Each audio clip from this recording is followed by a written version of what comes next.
रहमान साहिबा ने बड़ी तफसील से रोशनी डाली। ये मामला बहुत संगीन नौयत का मामला है। ये मामला पाकिस्तान की सालमियत से मुतल्लिका मामला है कि एक ऐसा मुल्क जिसके खिलाफ सबूत मौजूद हैं इंसानी हकूक की खिलाफ वर्जियों के, और संगीन सबूत मौजूद हैं कि निहत्ते फ़लस्तीनियों की जो मूवमेंट है उस पर किस तरह से मजालिम ढाए गए, किस तरह से मैं वर्ड जेनोसाइड यूज करूंगा, मुसलमानों का जेनोसाइड किया गया, जिसे नस्ल कुशी कहते हैं, नस्ल कुशी की गई। और वो आज भी मजालिम जारी हैं, कभी गजा में, कभी वेस्ट बैंक में। और आप देखें कि मुसलमानों के हाथों में हथियार नहीं होते, मगर इजरायली फौज जिस तरीके से जदीद हथियारों का इस्तेमाल करती है, आज वो इजरायली गवर्नमेंट 9 मई के वाकयात के हवाले से अक़वाम मुत्तहिदा चली गई है। आप तारीख का जबर देखें और ये सितम ज़रीफी देखें कि 9 मई के हवाले से हम डे 1 से ये कह रहे थे कि ये मुल्क दुश्मन कार्रवाई है, ये जिन्होंने करवाई है उनके ताने बाने मुल्क दुश्मनों से मिलते हैं।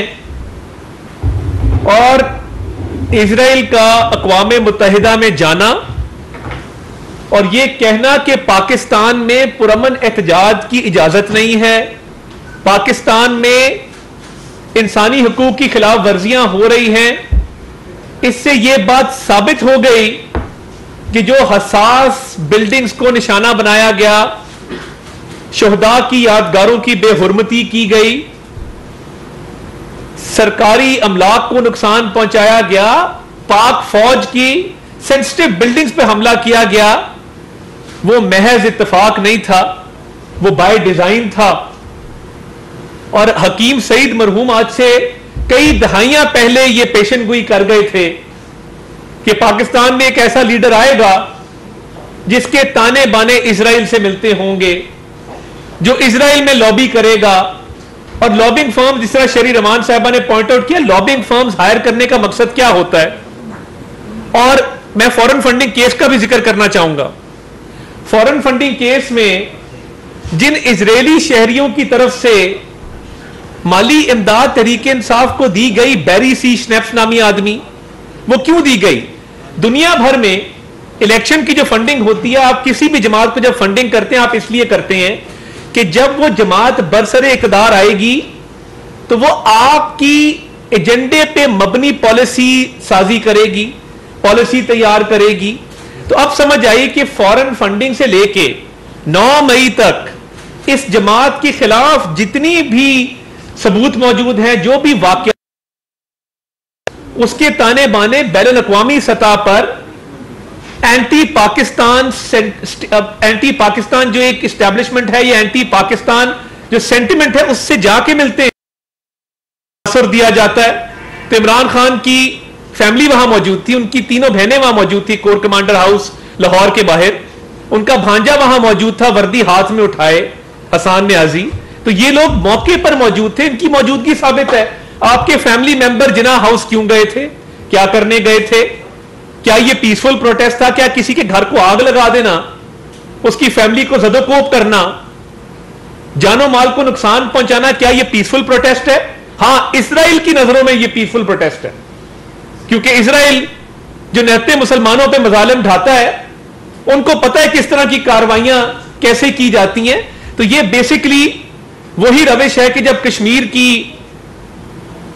कश्मीर में जब इंसानी हुकूक को सल्ब किया गया, मकबूजा कश्मीर में, और उसको स्टेट टेरिटरी डिक्लेयर किया गया, उसकी आजाद हैसियत को, जो एक स्टेट की हैसियत थी, उसको खत्म करके उसको भारत का हिस्सा डिक्लेयर करके वहां पे फेडरल राज जो है वो नाफिज किया गया। तो ये इमरान नियाजी साहब के दौर में क्यों हुआ? और क्या वो बताना पसंद करेंगे कि जब वो अमेरिका के दौरे से आते हैं तो कहते हैं मैं कश्मीर का वर्ल्ड कप लेके आया हूं। तो उसके चंद हफ्तों बाद भारत ने कश्मीर में इंसानी हुकूक को सल्ब कर लिया, उसको स्टेट टेरिटरी डिक्लेयर कर दिया। तो ये जो शरी रहमान साहिबा ने बात की है कि राइट विंग गवर्नमेंट इंडिया की, right wing political parties India की और right wing, extreme right wing government Israel की और वहां की जो राइट विंग पॉलिटिकल पार्टीज हैं वो इमरान न्याजी की इमदाद में इसलिए आई हैं क्योंकि वो एक एजेंडे पे कारबंद हैं इस मुल्क की मईशत तबाह की और इस मुल्क की 9 मई को सालमियत को नुकसान पहुंचाने की कोशिश की।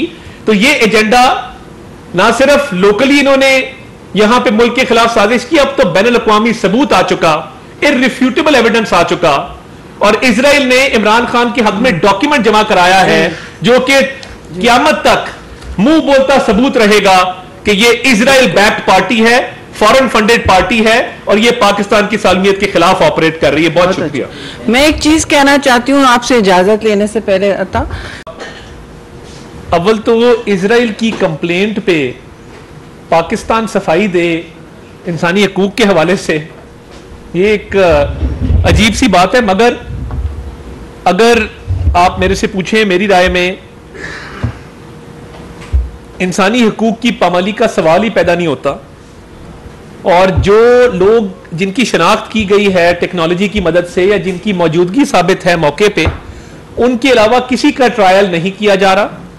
HRCP जो human rights commission of Pakistan है, उसने जेल के भी दौरे किए हैं, जेर हिरासत लोगों से मुलाकातें भी की हैं। जो खवातीन जेर हिरासत थी उन्होंने खुद कहा है कि किसी किस्म का कोई जुल्म ज्यादती नहीं है। तो गवर्नमेंट की पॉलिसी बड़ी क्लियर है कि जब कैपिटल हिल पे अटैक होता है तो उनको दिनों में, हफ्तों में सजा दी जाती है। जब फ्रांस में मुजाहरे होते हैं घंटों में सजा दी जाती है। हम तो फिर भी एक ट्रायल के प्रोसेस को फॉलो कर रहे हैं। कोई बेगुनाह जेल में नहीं होगा और कोई गुनहगार जेल से बाहर नहीं होगा। ये हमारी बड़ी क्लियर स्टेटेड फेडरल गवर्नमेंट की पॉलिसी है।